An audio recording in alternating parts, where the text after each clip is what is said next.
بسم اللہ الرحمن الرحیم۔ شروع اللہ کے بابرکت نام سے جو بڑا مہربان نہایت رحم والا ہے۔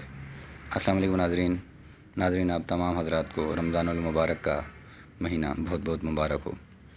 ناظرین، آج کی ویڈیو خاص ان لوگوں کے لیے ہے جو ان کو روزے میں پیاس زیادہ لگتی ہے، جن کا چلنے پھرنے کا کام ہے، یا خواتین جو دن میں سارا دن کام کرتی ہیں گھروں میں، یا پھر مزدور وغیرہ جو دھوپ میں کام کرتے ہیں۔ تو روزے میں پیاس لگنے سے بچنے کے لیے دہی کا استعمال کریں۔ آپ سحری میں دہی لازمی کھائیں۔ دہی سحری میں کھانے سے سارا دن پیاس نہیں لگتی۔ دہی کھانے سے بھوک کی شدت میں بھی کمی آ جاتی ہے، اور دہی مدافعتی نظام کو بھی بہتر بناتا ہے۔ دہی کے بہت سارے فائدے ہیں ناظرین۔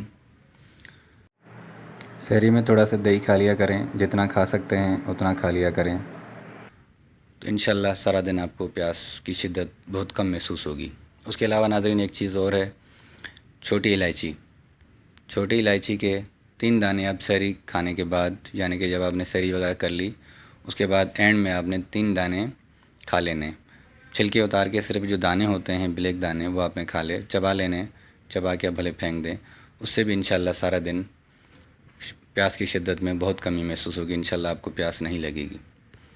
ناظرین، اگر ویڈیو پسند آئی ہو تو لائک اور شیئر ضرور کیجیے گا۔ دعا میں یاد رکھیے گا۔ اللہ حافظ۔